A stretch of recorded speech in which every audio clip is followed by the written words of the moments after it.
Hi, my name is Mike Dillard, and this is Self-Made Man, the podcast for men who want to leave their mark on the world and create a legacy of honor, integrity, and achievement in every aspect of their lives. I'm glad you're here, and once again, it is time to forge your destiny. Welcome back. Today we're going to do something a little bit different on the show. We are going to be talking to one of the top UFC fighters in the world, Mr. Charlie, the Spaniard Brenneman. Now, there's only a handful of people out there who have the dedication, determination, skill, drive, and will to ever compete in the UFC. It is one of the single biggest athletic endeavors on the planet, and one of the biggest challenges that every professional athlete will eventually face is what comes next. What comes after life in sport, and in Charlie's case, the ring.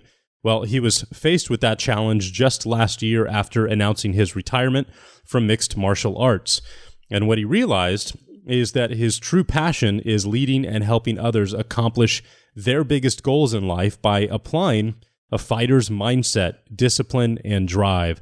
So over the last year, he's written his first book, he's launched a podcast, and he started speaking around the country. And in short, he has started down his path as an entrepreneur.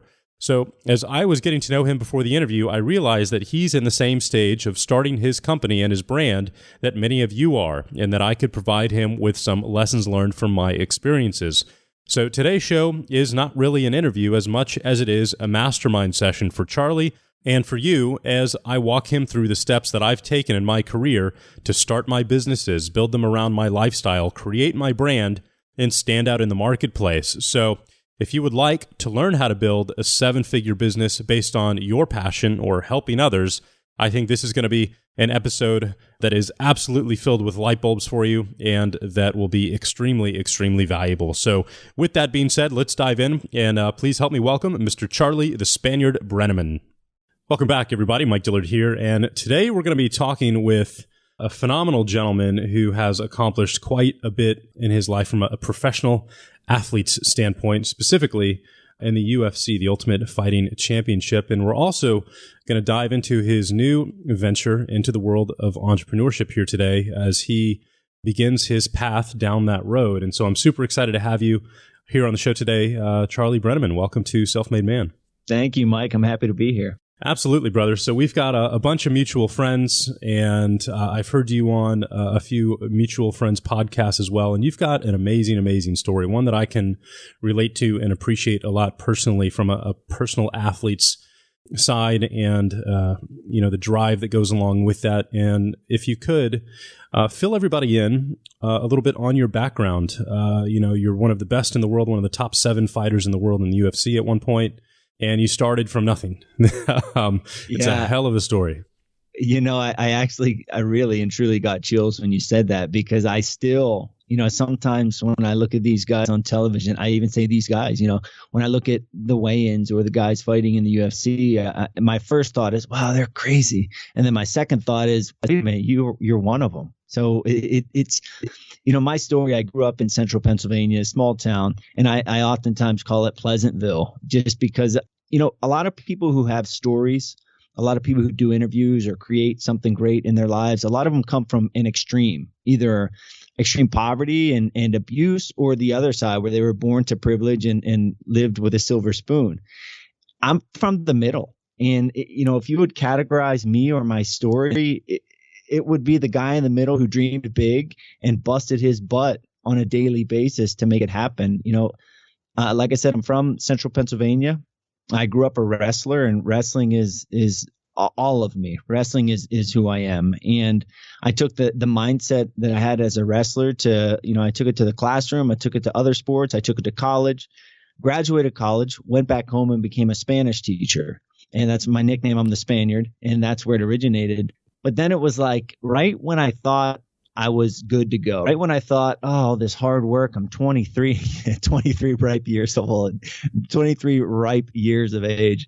I thought I was done. And then it was like, man, I missed that burning desire to just push my limits. And then that led me ultimately to professional fighting and the UFC. So I left my job, got a master's degree. It was all very systematic, and I'm sure we'll get into some of that. But in 2011, I was ranked number 7 in the world. And since that time, actually, yesterday was 2 years since my last fight. And by all accounts, I'm probably done fighting for various reasons. But now it's all about what we're going to talk about, transitioning that work into another thing, another avenue.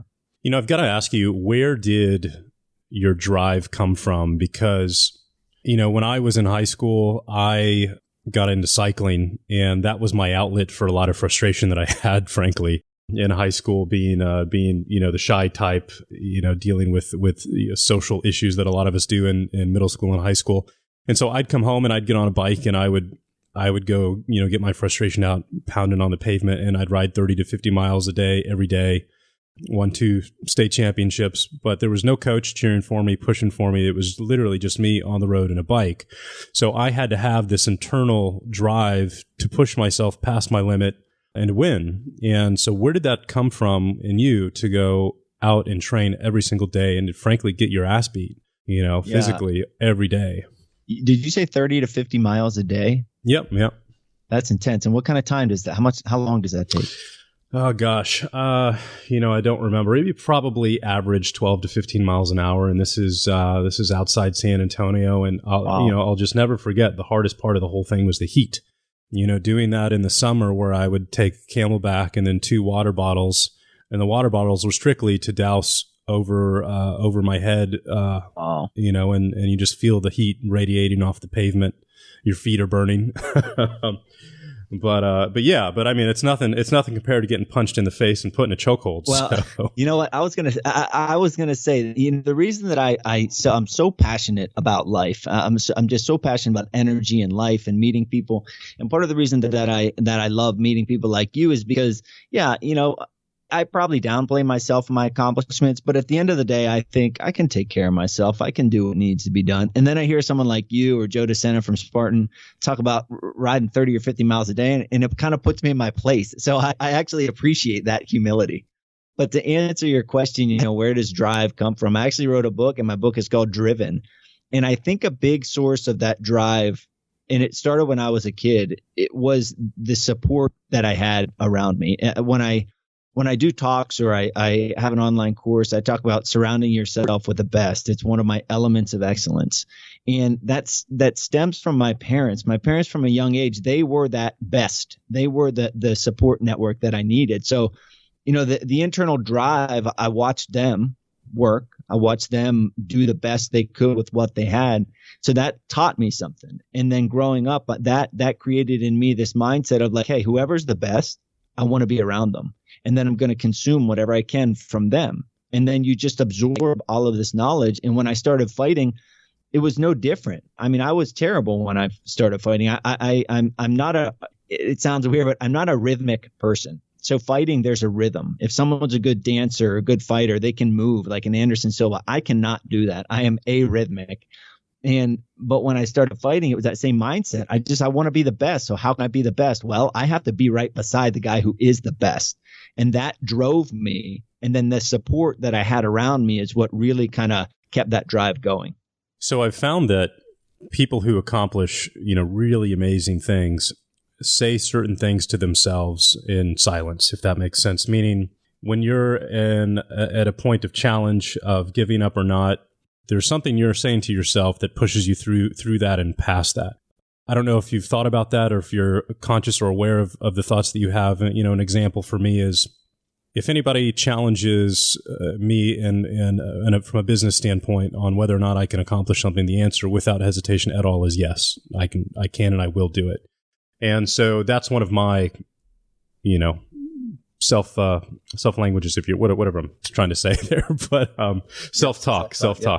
So I think that's unbelievably important because I think those little pieces are what determine which way you go and the actions that you take in those defining moments. And I'm curious if you have any mantras like that you believe in.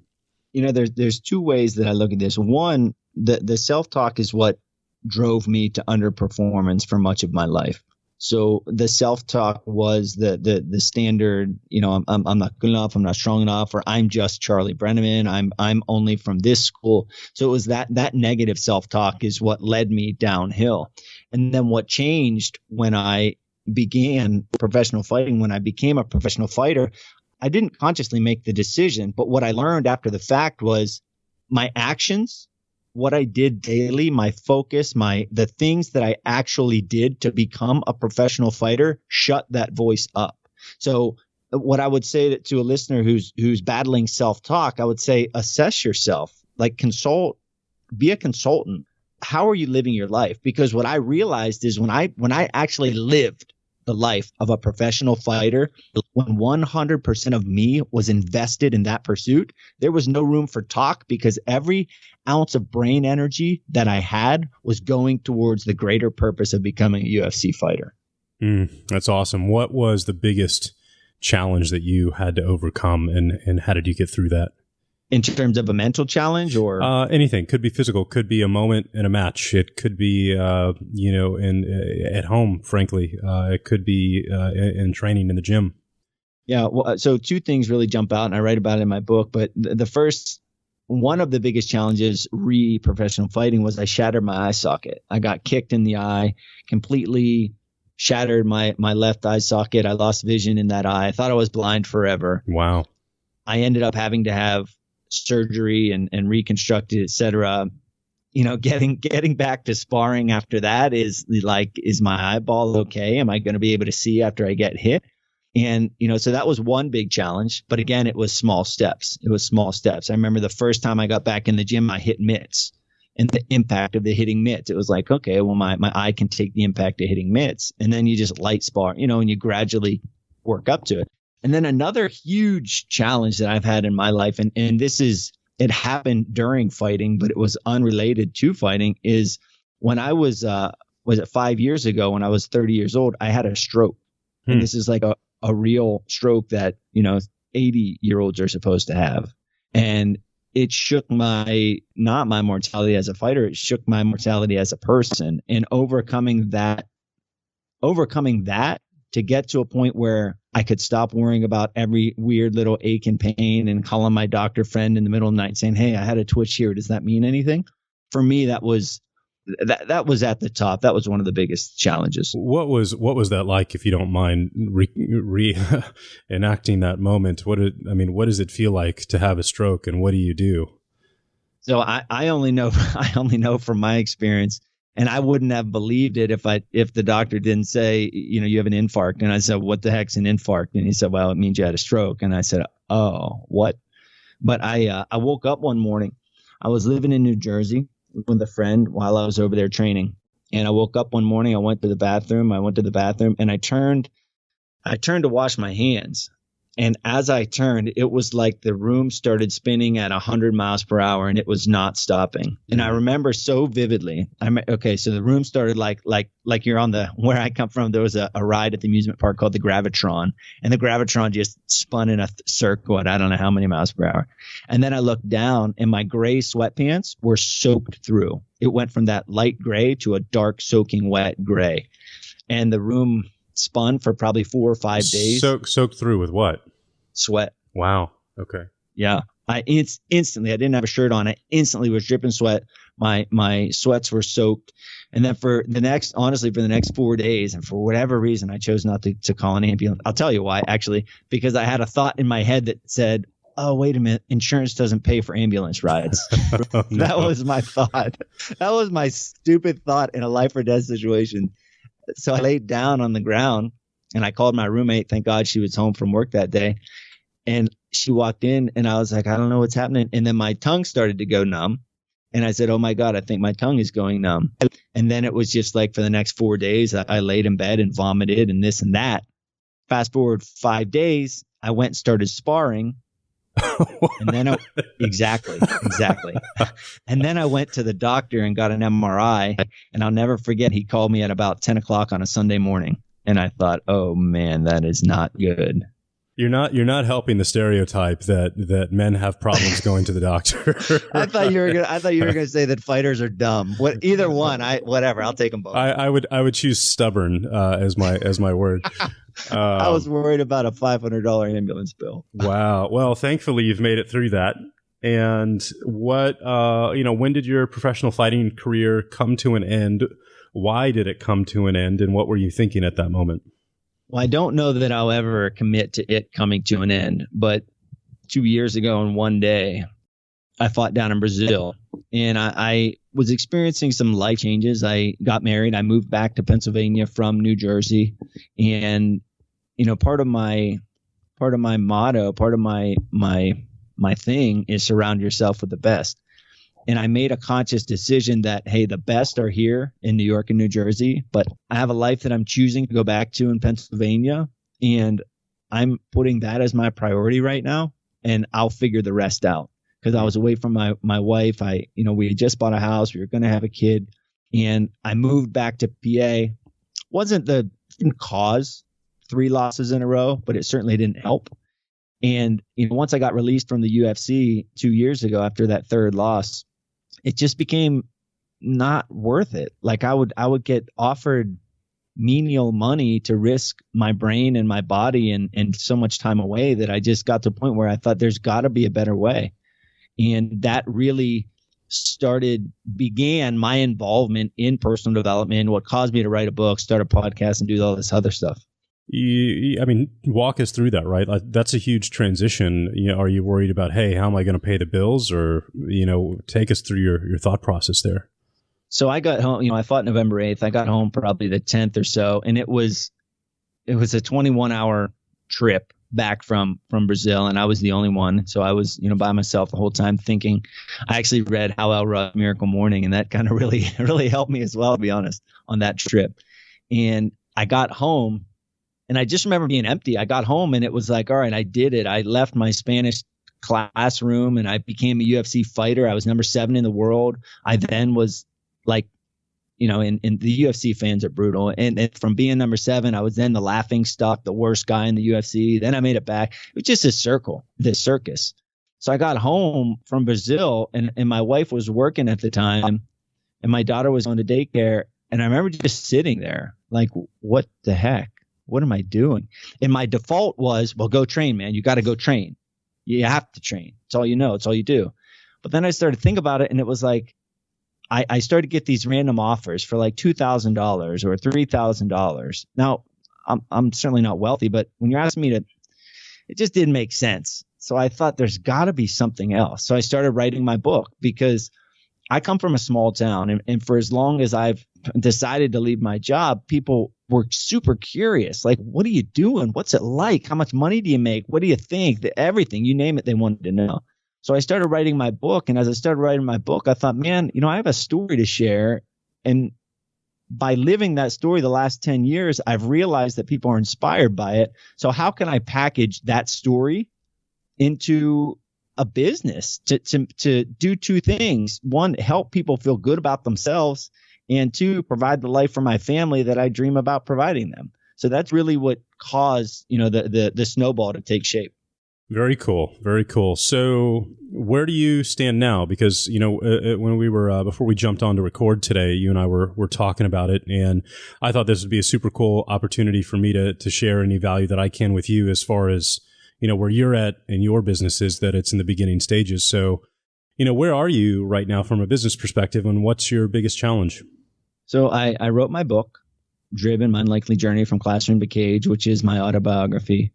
From that idea, I've started a speaking career. So I do speaking at mostly the educational level, but I'm really making an effort to break into a corporate setting. So there's that stream. So I have my book, my speaking, and what I've been realizing, a lot of people are the term mediapreneurs or lifestyle entrepreneurs. I've gained a following, a social media following, people who are inspired by what I've done and what I continue to do, that I'm now really trying to take those people who want to follow what I do, on I'll say daily basis, to be honest, because they want to be inspired. They have the inspiration, but they don't know strategically or inspirationally how to bridge that gap from where they are to where they want to be. So for me, it's I was on your site as well, looking at all the things you have done. So now I'm thinking, all right, how do I package all of that stuff into a tangible business? So it's that challenge that I'm right now undergoing. The speaking is it can take form, it can develop and evolve, and I'll continue to do that. The book will continue to evolve. But now it's okay, how do I take these followers and turn that into a business? Yeah, absolutely. So, whenever I've reinvented myself from a business career 3 times now. About every 4 years, 4 years or so, I've accomplished everything that I wanted to accomplish with that particular business. And then it was, okay, it's time for a new challenge. It's time for me to push myself, and it's time for me to pursue, a new interest. And so whenever I am starting that process, it always starts with, what am I most passionate about right now? What do I read about?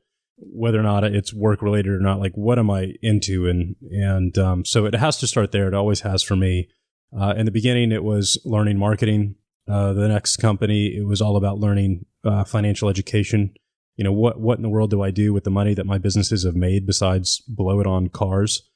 And then, now it's really into organic foods and physical products.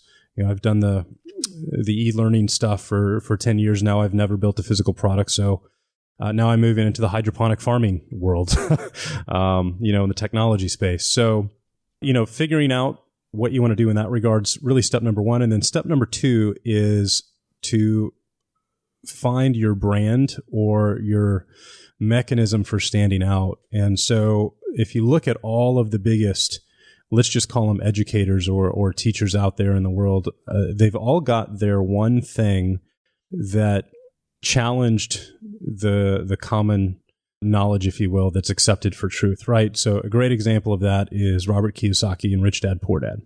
So Robert's entire brand of Rich Dad Poor Dad was built upon the fact that he challenged the idea that your home was an asset. And he said, you know what? Everybody's wrong. It's not an asset. It's a liability. And for him to come out and throw down the gauntlet like that is what established him and his brand. For me, when I first started and I wrote my very first book back in 2005, the tagline around it was only suckers buy leads. So I was in the network marketing industry trying to figure out how in the world to build a business. And everybody said, well, you just, buy leads. And I said, no, that's not the best way to do it. And so the whole book was based on challenging that notion, and that completely put me on the map. Within a year or two, I had one of the biggest brands in the industry. The third, or the second business in the finance space, the challenge around that was, hey, if you want to be rich or if you want to build wealth, you have to invest like the wealthy. If you're working with a retail financial advisor or doing anything in the retail financial industry, or if you're basing your investment strategies off of books that you're buying at your local bookstore, you're following the advice of middle-class America, and you're being eaten by the machine, if you will, that's designed to take money from you and not make you money. So that business was based on challenging that entire paradigm. So for you, the first, place that I would start after that is to figure out how you're going to challenge the system and the accepted norm. Dave Ramsey was another thing, right? His whole thing of the 3 envelopes. Don't go into debt, don't get a mortgage, don't get a house loan. Here's your 3 envelopes. His entire brand is based on those 2, pieces of knowledge. So do you think at this point you have your hook, if you will? I think I do. And I got to tell you, honestly, Mike, this is I'm nervous because this is, a lot of people are listening, and this is like a coaching call on the air. But yeah, I'll go all in. I'm all in. I can't say that I have that exact challenge set, but my podcast is called A Fighter's Mindset. My motto, or what I live by, is live your life how I fight my fight. So I look at it from a perspective of, hey, I was a UFC fighter, and I actually fought these tangible, big, scary monsters. So this is what I learned from that, and this is how you fight your big, scary monsters that you experience on a daily basis. I don't know that that's a challenge, but that's a mindset shift that I don't think most people operate with. Yeah, no, agreed. And that, Tony, I don't know if you've ever done Date with Destiny with Tony Robbins or any of his events. I haven't, but I listen to him and them often. Yeah, I have to go do that. I went last year. It was an absolutely life-changing experience. One of the things that he walks you through is that whole process of facing your fears and going through them, and that whole mindset piece. So there's a huge need there. There's a huge opportunity there. It's something that every single one of us has to face. And unfortunately, very few of us will see it through to the other side to where it no longer has, power over us because we've won the battle essentially. And so there's always a huge need there. At this point, it's how do you make it stand out? And obviously your story as an actual fighter in the ring is the easiest place to find your brand in that regard. The one piece about it that could be a bit of a challenge is finding it relatable to the average person and maybe women as well, right? Because it's definitely a masculine sport, male-dominated niche and industry. And so I wonder if women would relate to it really well. And clearly the name of my podcast, has a similar challenge. But I knew that going into it, and my goal was to specifically serve men because that's who I can relate to and where my experience is, right? So mm-hmm. I'll throw this out there because even the name, the sub brand of so I'm the Spaniard, but the sub brand, A Fighter's Mindset.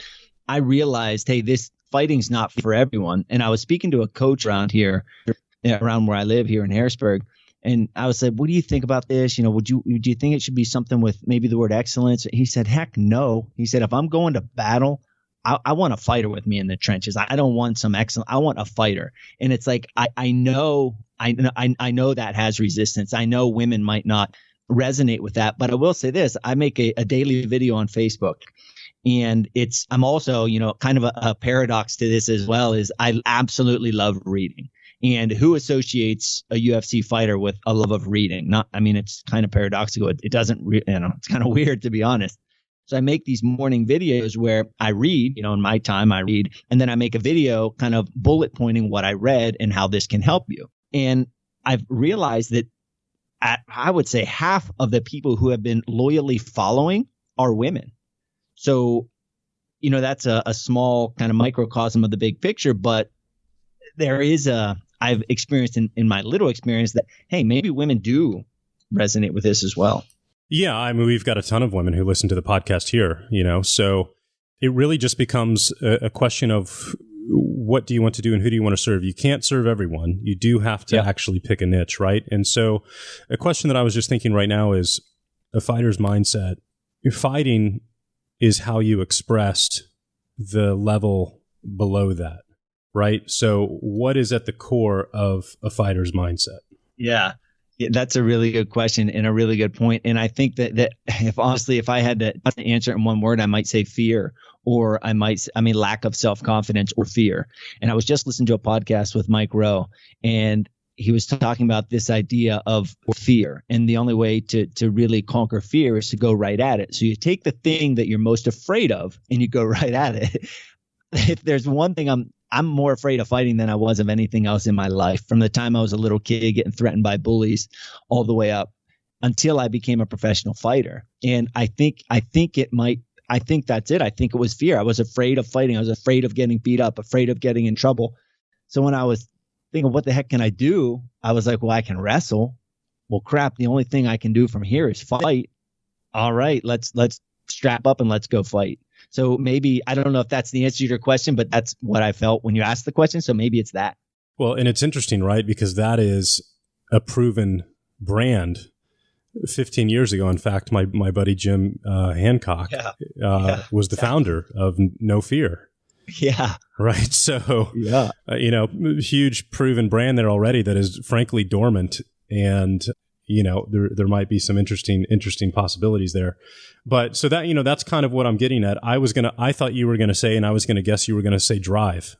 At the end of the day, this is all about, finding the drive to conquer what you want to conquer. But you know what?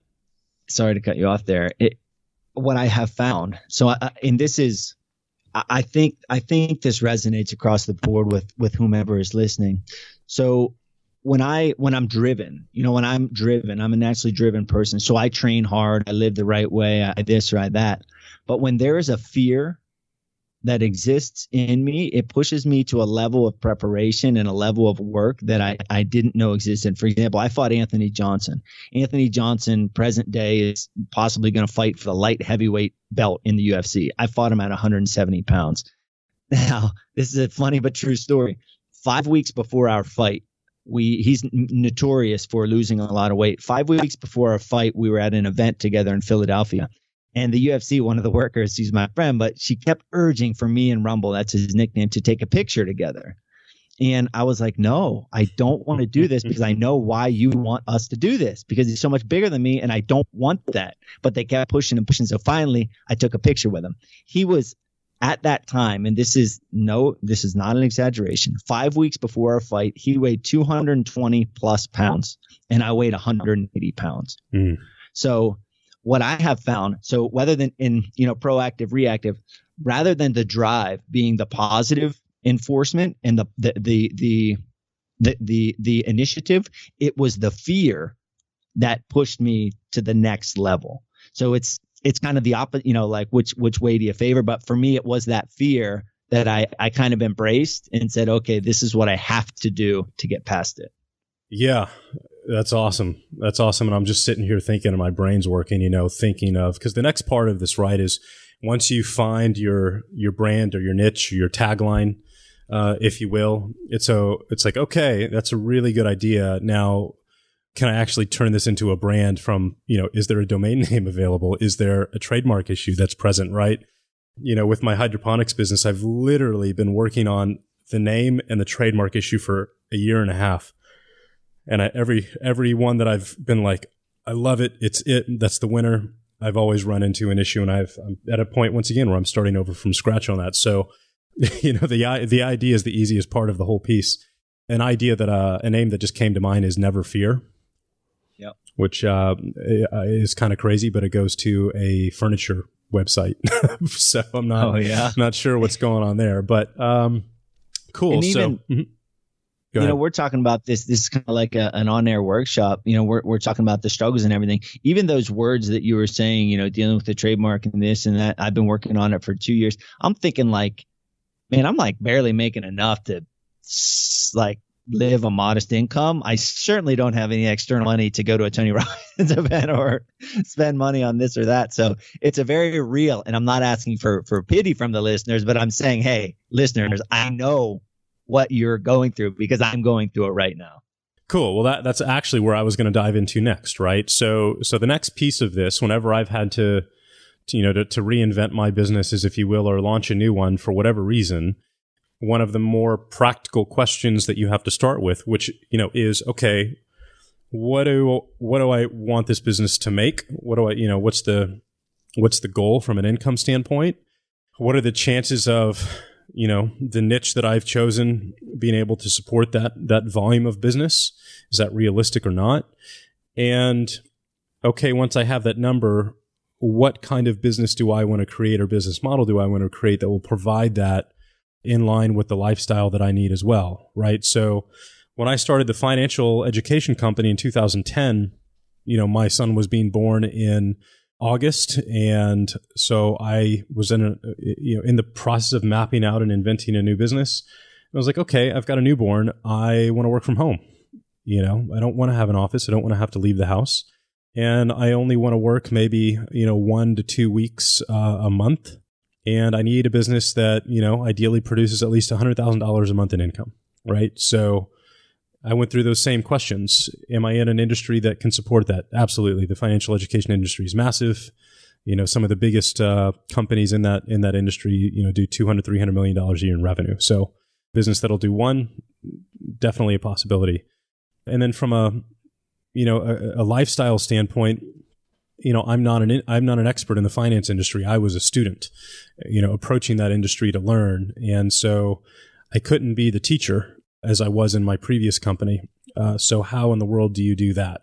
And the solution is, well, you can be a host, right? You can be a host and you can bring on the experts to provide the education essentially. And you're the bridge. So it's like, okay, well, I'm going to have an interview-based business, and how much should I charge? What kind of price point should there be here? Well, I don't have time to learn all of this and again become the author or the expert on it and to write a product or book or whatever it may be. I need to interview the people who are. So let's do a business that's based on a monthly lesson that's provided by one of these financial experts. Okay, great. And how much should you charge for it? That's always an interesting number where frankly there will be buyers for you at every single price point. For me, I set it at $97 a month, which was on the high end for sure. But for what people were getting, if they used one single piece of information out of an entire year's worth of content, they would have easily made, their money back tenfold. So I thought it was a fair price. And so at $100 a month to get $1,000 a month, you need 1,000 customers basically, right? And from a business perspective, at that time, I did have the advantage that I already had an audience and an email list from my previous company. So when I launched that, it was unbelievably successful. 8,600 people joined in the first week. Wow. So we did just over 3 million in sales in 7 days.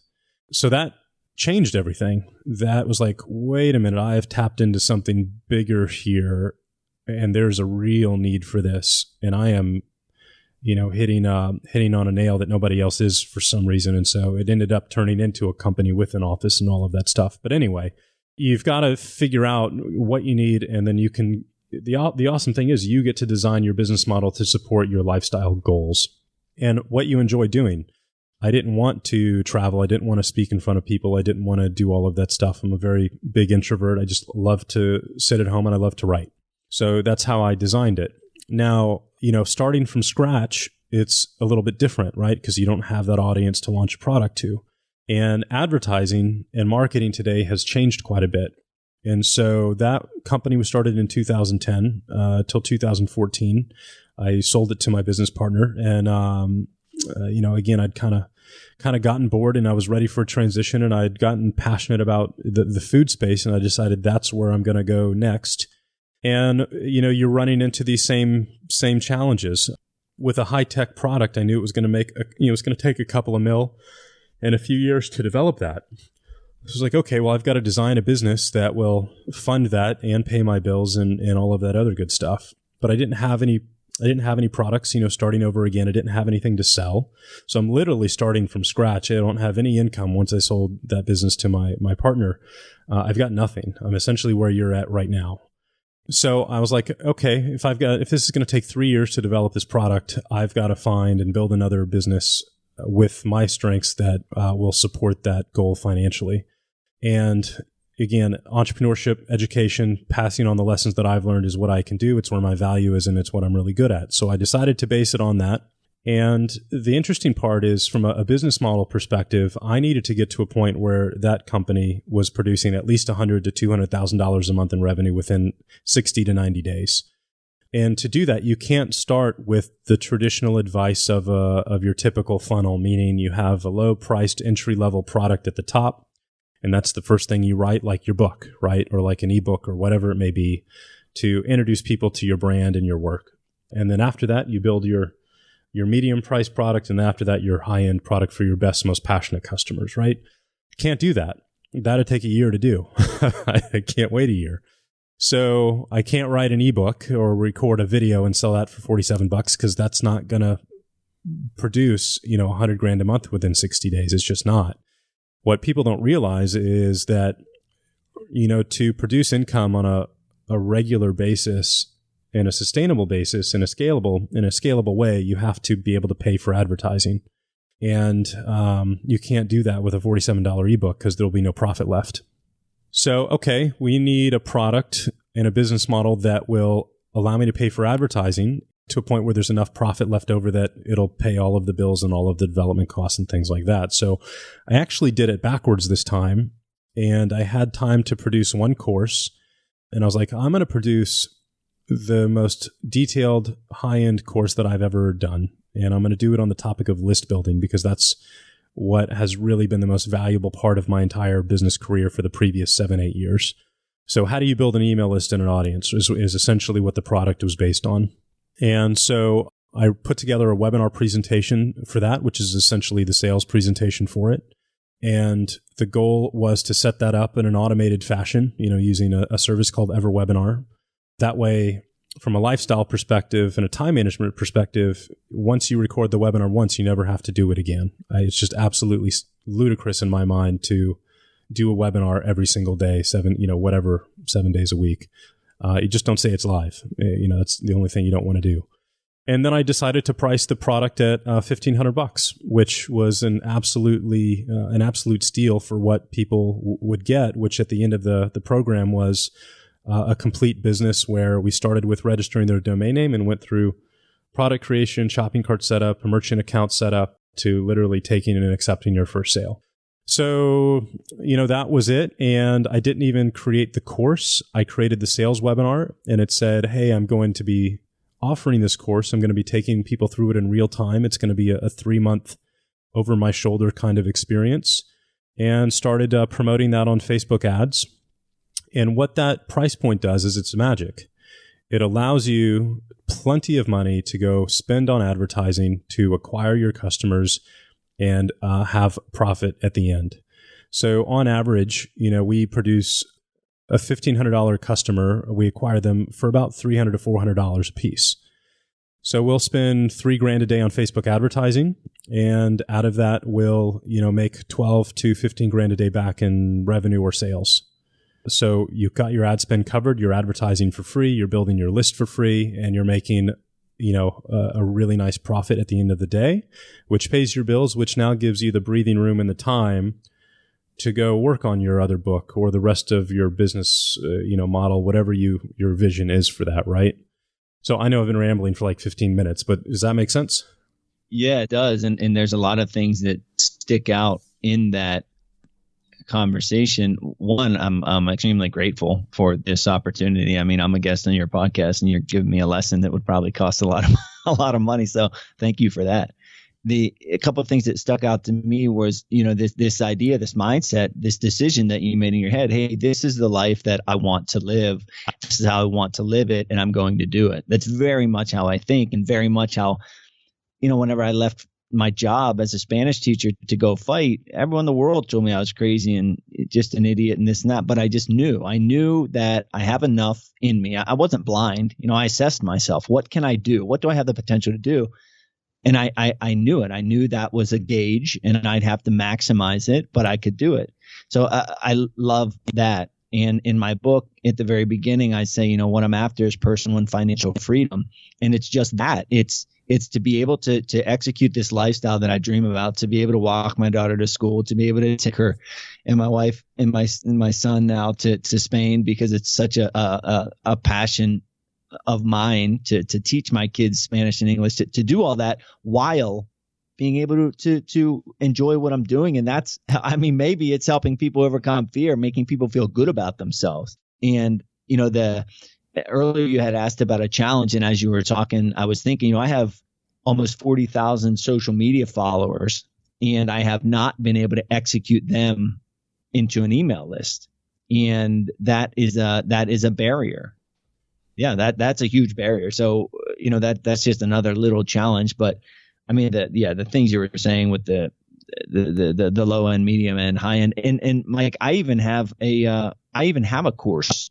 I just don't know how to properly market it and execute on it. What's the course about? So my curriculum, when I speak, what I did after that fight that I talked about in Brazil, I got home, and I'm a writer. At one point I kept a journal for, I want to say 5 straight years, every day, just journaling. So I boiled all of that, all the notes that I had taken, into 5 elements of excellence. I call them my elements of excellence. It's basically my success curriculum. And the course is off of those elements: vision, values, success, accountability, and your surroundings. And so the course, I call it a fighter's mindset, and it's about, earlier I had talked about systematic living. Your mindset, it can become systematic. The things that I do on a daily basis aren't by chance. It's a system. Every day I read, every day I exercise, every day I surround myself with the best. Every day, I'm very aware of what I'm doing. So the course is an introductory level of, hey, this is a system. This is my system. This is what I've used to go from Spanish teacher to UFC fighter. So here's the basics. Take it as it is and keep it as your own, or go through this course, take some of it, and then create your own system. Yeah, exactly. And what's the name of it? A Fighter's Mindset. Okay. Got it. And I'm to be honest, it's completely authentic or transparent. I'm developing as I go. The podcast is called A Fighter's Mindset, the Spaniard podcast. I kept that name and just called the course A Fighter's Mindset course. Cool. And then if you could sum it up in one word, because this is a really important part of anybody's brand out there, you've got to be able to sum up the primary benefit of that in one sentence, right? So a fighter's mindset, right? And then your tagline, what would that be? Typically like a how-to, right? Yeah, I mean, I'm new. I'm not very versed in copywriting or taglines, et cetera. But basically why I want someone to take this. Let me say this and see if you can boil it down. The feeling that I felt on June 26, 2011 was when I beat Rick Story and my life changed overnight. That feeling is the most magical feeling in the world. It's it's someone else's Olympic gold medal. But for me, my version of an Olympic gold medal was winning a fight in the UFC. And for someone else, it might be getting a job or it might be having a kid. The scale of that feeling doesn't matter. What matters is that feeling. So I want people to feel that feeling because I'm blessed and I'm fortunate to be born into the family, to have the surroundings, the environment, the knowledge, et cetera, to experience that. And I want to pass it on. So this course is kind of a basis for that feeling of euphoria, that a system to make that happen. So that's the gist of the course. Why do I want you to take this course? Because I want to give you the starting point to live that dream in your own life. Right, exactly. So, one of the biggest, most valuable lessons that I ever learned when it came to copywriting, and that's really the skill set that set me free. It allows you to persuasively make your argument, if you will, and sell your idea, your product, your service, whatever it may be. And one of the most important pieces of advice I ever got was you never assume that your audience understands what you intend or mean. Meaning you have to state it exactly and clearly. And so, a fighter's mindset in a way is, I get it, but there's a piece that's left off. Fighter's mindset about what, to get what, to do what, to avoid what, right? Like there's a piece that's missing, if you will. Are you referring to the course or the overall brand name? All of the above. All of the above. So you're always going to have your name. It's like if you look at all the book titles out there, right? Like Tim Ferriss's new books that are coming out, whatever it may be. He's got his title and then he's got his tagline, right? Tools of Titan's the new one. And then he's got his tagline under it. Same for 4-Hour Workweek. And so you've got your title, but then you need your clarification statement, if you will, that understand. Yeah, has the primary benefit. Well, cool, brother. So where what's your next step? What are you working on now? And is it the business model? Is it just trying to figure the brand piece out? What do you need help with? Well, what I'm looking to do right now, and that's why I had said to you earlier about, whether this is serendipity or what, for whatever reason, you were brought into my life. I'm looking at, the thing that I've realized, which is hard for me to say because I'm so like afraid of being thought of as an egotistical whatever. But what I've realized over the last 10 years is people are curious. I once asked someone like, hey, what do you want? What could I provide you? What can I do for you? And they said, I just want to know what you do. Like, what do you do? Because people think of UFC fighters as like crazy. So it's like, what do you do? How do you live your life? So what I'm trying to figure out now, whether it's through a membership site or whether it's through whatever, is how to justifiably create, hey, join me in my journey, create your own journey. And this is the business model. Because like I said before, people were inspired by my journey. People are inspired by my pursuit of something bigger. So now the challenge is executing and making that a business model, like you had said before, that allows me that freedom. Yeah, agreed. And again, I always circle back just because it's worked well for me is to find that battle, line in the sand, essentially, where you're challenging whatever is commonly held knowledge, right? So, for me, I'm just thinking about also what problem are you solving for people? And for you, one of the keys to your success is discipline, right? It's a part of every champion and warrior and fighter's process and keys to victory. And it's a huge problem. Like, shit, I have challenges with discipline on a daily basis. I wish I had more, I need more. And it's just like this intangible thing that, is an issue. And that's really one of the things that has built Jocko's brand, right? Mm-hmm. Every single day, Instagram, boom, 4:30, got the pick, the discipline is there, right? And so that's really what has helped establish him and his brand, is that he has that discipline every single day to get up at 4:30, and people are inspired by that, right? They're motivated by it. So, solving that problem for either it could be just, average people, or specifically, entrepreneurs.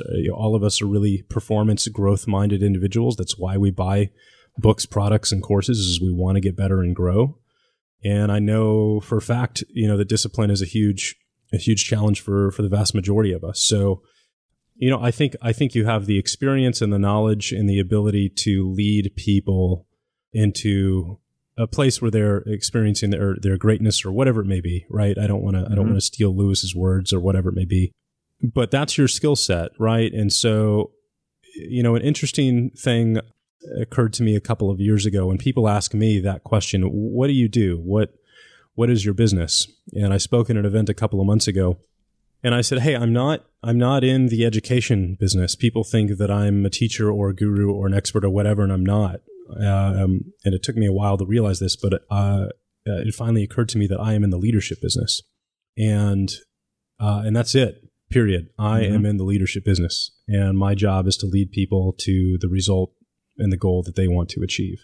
And so I think if you kind of recognize, that from day one, and I'm going to lead my tribe, if you will, and I'm going to help solve their problems, you're on the right path for sure. So at that point, it's just a matter of the technical side and the strategic side of how you execute that.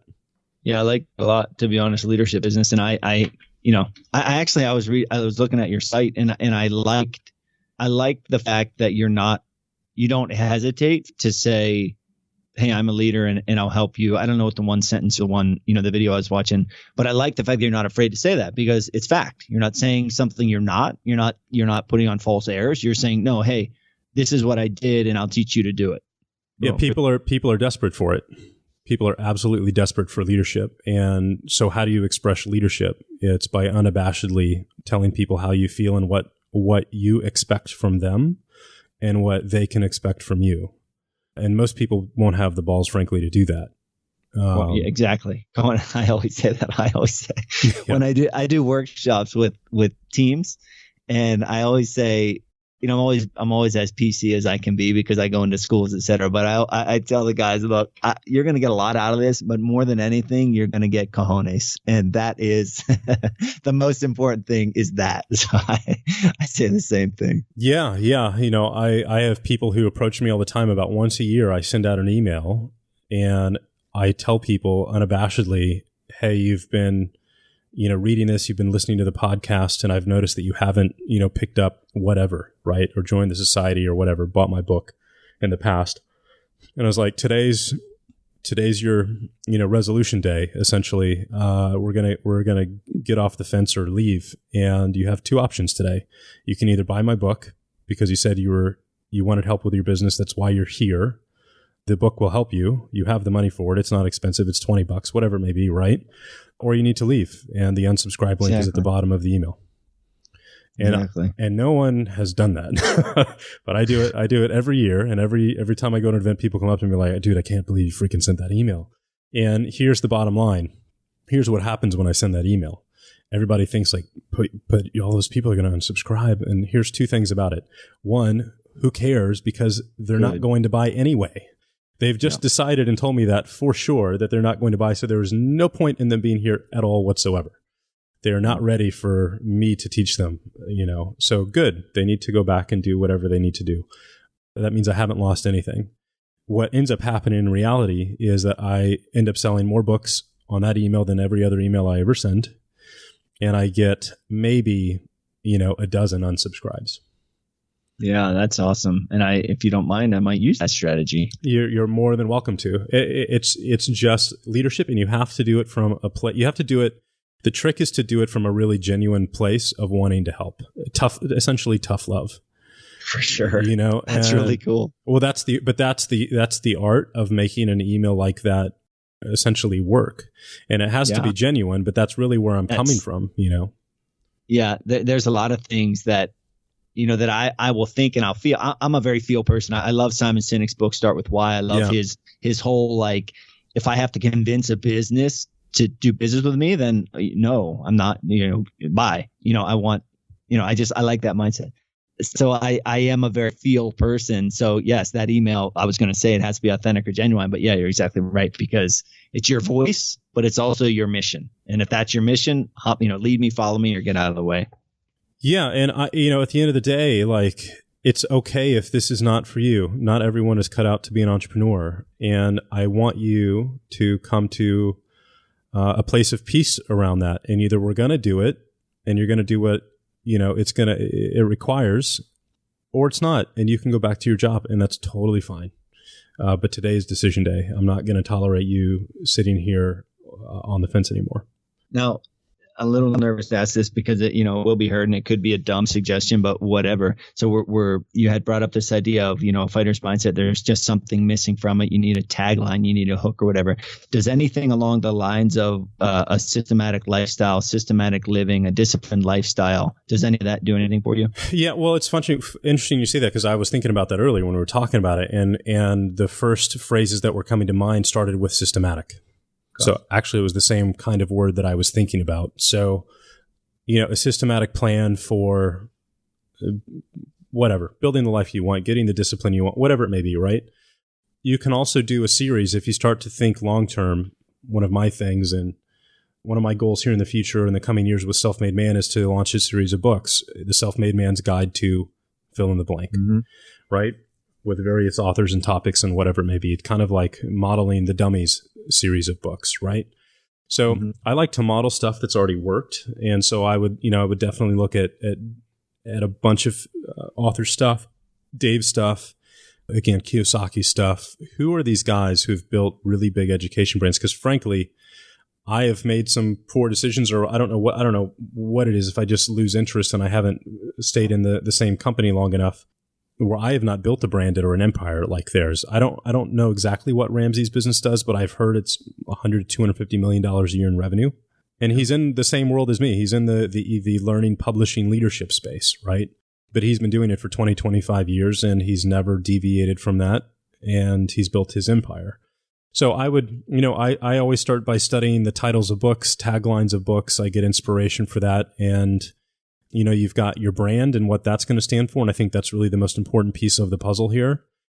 And then your courses and things like that, you know, those are less important. I think the brand side is you know, the most important piece. So just out of curiosity, have you heard a lot of what we're saying? And I made a note earlier.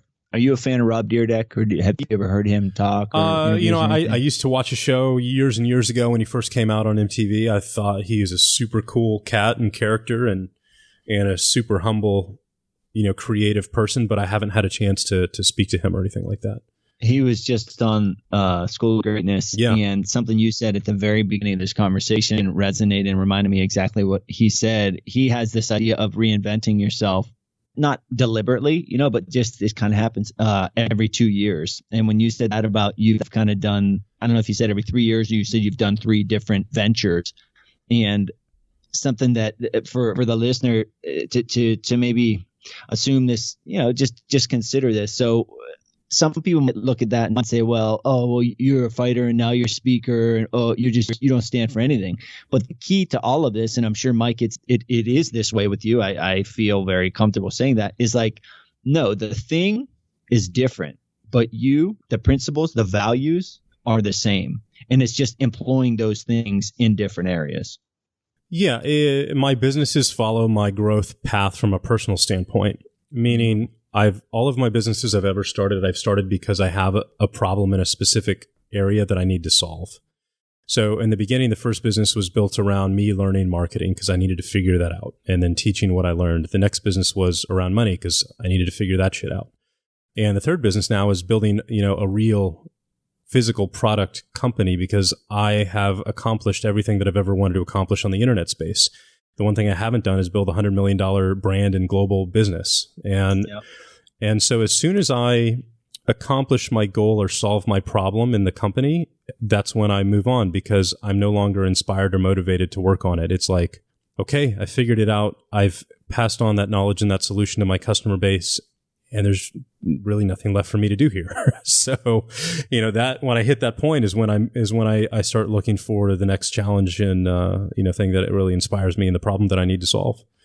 So it's very cool, man. And it's an inspiration to me. Like I said, one of my elements is surrounding yourself with the best. And I appreciate every minute of this conversation. I sincerely appreciate it, because you are an inspiration to me. And I mean, I took a lot of notes during this conversation, but I just realized it's being recorded, so I can listen back to it. But I sincerely appreciate it, and the inspiration. Exactly this, what you're providing me right now, I want to provide that to other people, because it's just a cycle of good, and it's a ripple effect of good. Yeah, no, and you've got a great natural knack for it, right? Anybody who writes a book has an innate desire to help others and educate others and share what they know, right?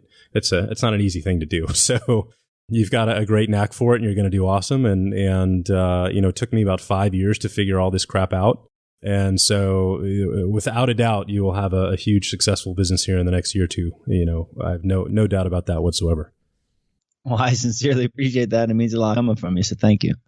Awesome, brother. Well, this was super fun. It was different. We've never done a show like this, but I think the audience will take a lot away from it, because there are a lot of people listening who are exactly where you are at right now.